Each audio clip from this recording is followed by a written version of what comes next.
Straight ahead on Law&Crime Daily, a vaccination fraud scheme to the tune of $1.5 million. How 2 Long Island nurses were caught in a COVID crackdown. Plus, opening statements are presented in Ohio as a woman stands trial for the murder of her boyfriend. But was it self-defense? And the tragic death of Lauren Smith Fields, why her family says law enforcement botched the investigation. They're citizens of this country, and their daughter died, and they've been treated like second-class citizens. But first, he asked some of the patrons to keep me breathing. They asked me to say Jesus, because I guess they knew our faith, and they were like, if you can say that, it'll keep you alive, and it did. Poignant testimony delivered in the trial of the accused Waffle House shooter. Law&Crime Daily covering court cases from coast to coast.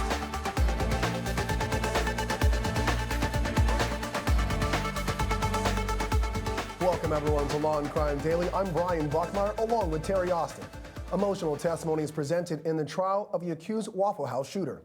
Videos were so graphic, the testimony so compelling, jurors were seen crying and passing around boxes of tissues. That's because back in 2018, prosecutors say Travis Reinking walked into a Waffle House in Nashville, Tennessee, and opened fire, killing 4 people and injuring others. After a 34-hour manhunt involving almost every 3-letter agency, Reinking was taken into custody. The trial was put on hold for months as Reinking was treated for schizophrenia. A judge later deemed him fit to stand trial. Reinking has pled not guilty to 16 charges, including 4 counts of murder. He faces life in prison. After Monday's opening statements, jurors heard heart-wrenching testimony from survivors of the shooting, including James Shaw Jr. The name may be familiar because Shaw was hailed as a hero for rushing Reinking and grabbing the barrel of his gun. And on Monday, he told jurors what led up to the shooting. Did you see anyone inside of that truck? Yes, I did. You're kind of looking over to your left. Are you seeing the person that you saw inside the truck in this courtroom? He's giving me the same look he did that night. And what was that look? Looked like he didn't care.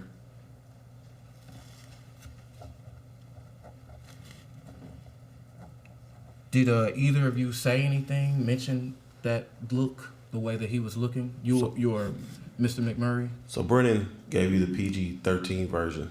Brennan said to me, look at this crazy gonna shoot up the place. Was there ever a pause in the gunshots? Yes, it was. What did you do when you heard the pause? I acted. What do you mean by that? There was a voice that told me to do it. Do it now. And I acted upon that voice because I didn't see any other way. That's why I didn't go in the bathroom, because I told myself that's like shooting fish in a barrel, literally. So I wanted to stay outside that door, try to keep eye on him and just try to find my moment, just try to find my opportunity. And it presented itself. And what did you do when you found your moment? I ran through the door as fast as I could. In such a short corridor, there's really only 2 steps that I took behind the door. And I just ran through the door thinking, it's either it's going to be me or him, or it's going to be, death. We'll see what happens.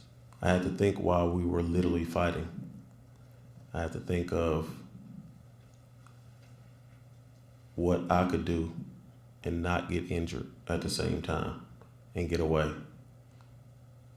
So giving up my hand was the only thing I could do. You're going to have to grab the barrel, James. You're going to have to push it down. Jurors also heard from another shooting victim who's had 24 surgeries because of the mass shooting.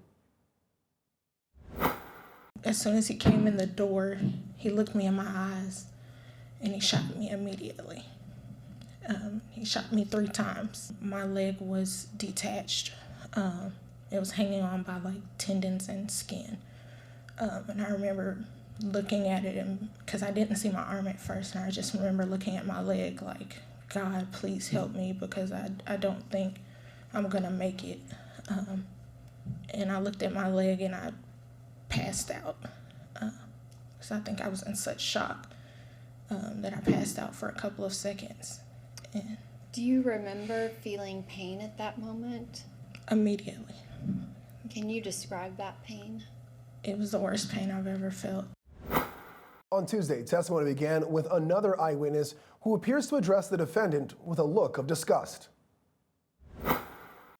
You said that you had injuries from glass. Where were the injuries from the glass? The injuries from the glass were on my face.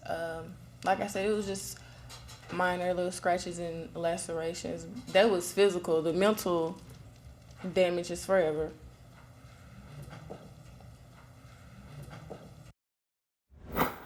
Joining us today is civil rights attorney Philip Hamilton and Terry Austin. Philip Shaw Jr. thought Reinking looked like a shooter even before it all happened, and said the same thing about him in the courtroom. Now, does that help the defense in pleading insanity? If you're the defense attorney, you're always going to try to turn the facts in your favor. So to the extent that he has that cold, soulless look that we just saw on camera, and to the extent that that's the look that Shaw is saying he saw on scene, as the defense attorney, of course, Brian, you're going to play that up. However, there's a flip side to that. The danger in that is that he looks like he doesn't care.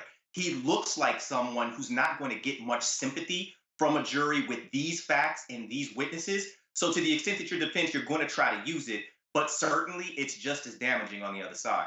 Yeah, let's kind of look at that other side. Terry, how do you think Shaw Jr.'s testimony went? Because it seems even the jury got emotional and really felt his pain as he testified. Brian, I thought both the direct and the cross-examination went extremely well. He told everything that happened in his own words. It was very emotional. And when he was asked, how do you think you did it? How did you help these people?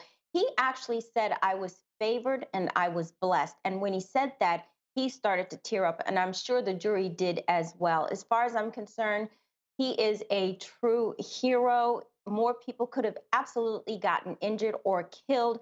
The only issue on the cross was whether or not there was a racially insensitive word, but I think that's irrelevant. Yeah, favored and blessed, definitely strong words from a strong witness there. Make sure to check out the Law&Crime Network for gavel-to-gavel coverage of this Tennessee versus Travis Reinking. Still ahead on Law&Crime Daily, we head to Ohio as a woman stands trial for the murder of her daughter's father. But first, the tragic death of Lauren Smith Fields. Our own Terry Austin speaks with the family attorney who says there were major gaps in the death. Hi, this is Dan Abrams with exciting news for all of our Law and Crime followers on YouTube. You can now get the live Law and Crime Network with YouTubeTV for all of your daily live trial coverage, legal news, expert analysis, and original true crime programs. Subscribe to YouTubeTV today and then locate Law and Crime in the channel guide. And for only $1.99 a month, you can add the network to your bundle. Watch Law and Crime every day with YouTubeTV. We put you in the jury box.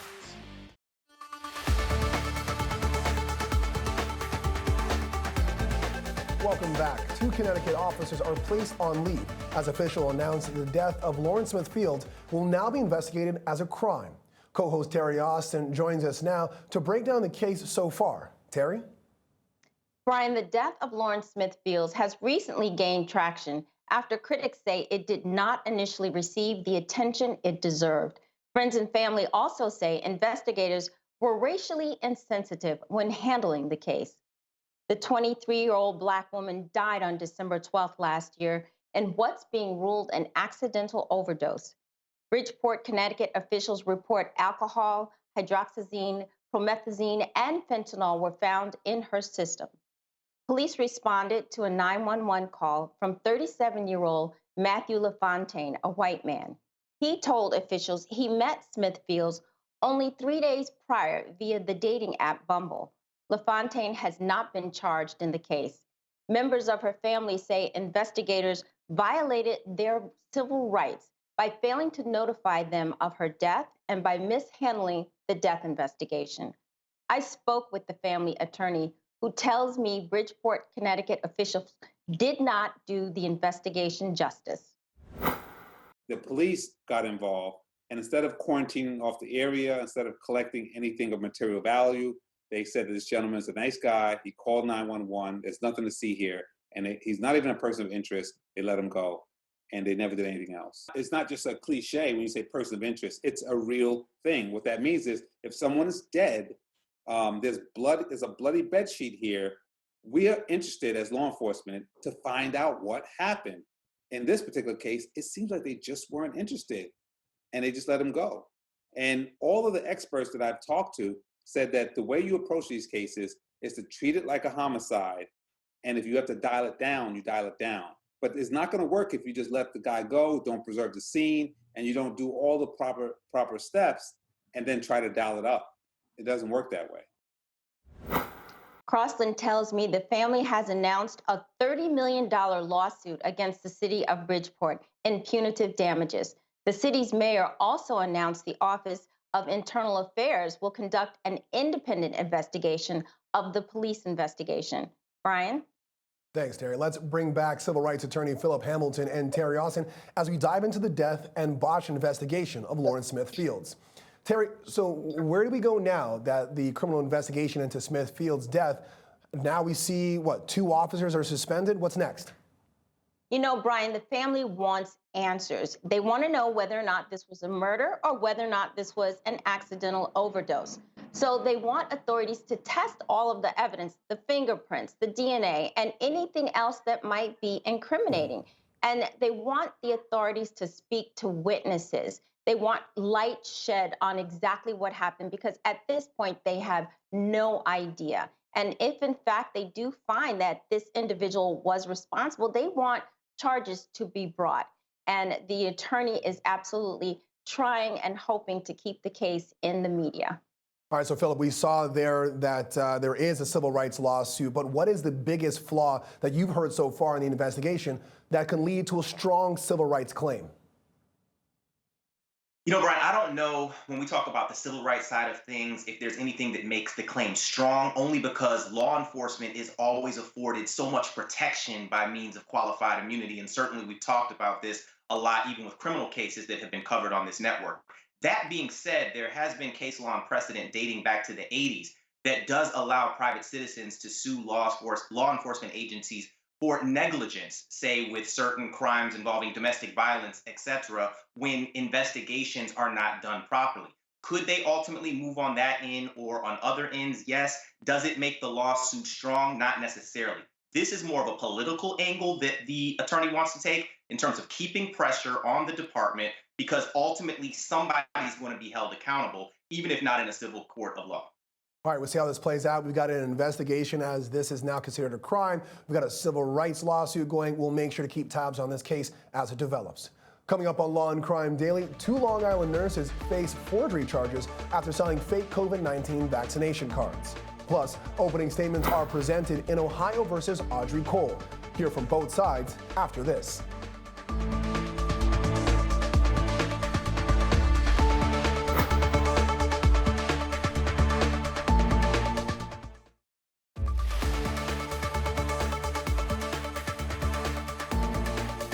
Welcome back to Law and Crime Daily. We're following a murder trial out of Ohio of Audrey Cole, a veteran who's accused of shooting and killing her boyfriend, who was also a vet, in their home last year. On Tuesday, several law enforcement officers took the stand, testifying about processing the scene after the shooting. Cole is accused of shooting and killing her boyfriend, Matthew Mott, inside their Carroll County home on May 3rd, 2021. Cole's defense team argues Mott was physically abusing and beating Cole when he slammed her head through a wall before the shooting occurred. On Tuesday, investigators testified about that hole in the bedroom wall, the single empty bullet casing found in the bathroom, and another unspent casing found in the hallway. In opening statements, Cole's defense attorneys told the jury she acted in self-defense when she shot him with an AR-15 in the hallway of their home. Prosecutors say after the shot was fired, Mott went out into the front yard where he died. In the defense's opening statement Monday, attorney Chase Mallory described what they believe happened before Mott was shot. So she goes up to the bedroom, remove herself from the situation. Let's not escalate this anymore. Separates herself from the situation. Audrey sits on her bed by herself, looking at her phone. She's sitting on the edge of her bed, looking at her phone, minding her own business. When Matt comes up the stairs, unwilling to put this argument aside. Then he just loses his temper completely. He loses all control of his emotions. She's sitting on the edge of her bed. He reaches over, he grabs her by the neck, he throws her off into a wall, okay? Her head goes through the wall. She takes a step or two out of her bed into the hall, and that's when Matt comes around the corner. Matt comes around the corner, she sees him, he sees her, and he comes at her again, just the way he did moments before when he brutally beat her and caused her serious physical harm. The prosecution told the jury in their opening the two veterans may have fought, but this case isn't about self-defense. This case is about a defendant who brought a gun to a fist fight and finished that fight by shooting the father of her child with one shot, one kill.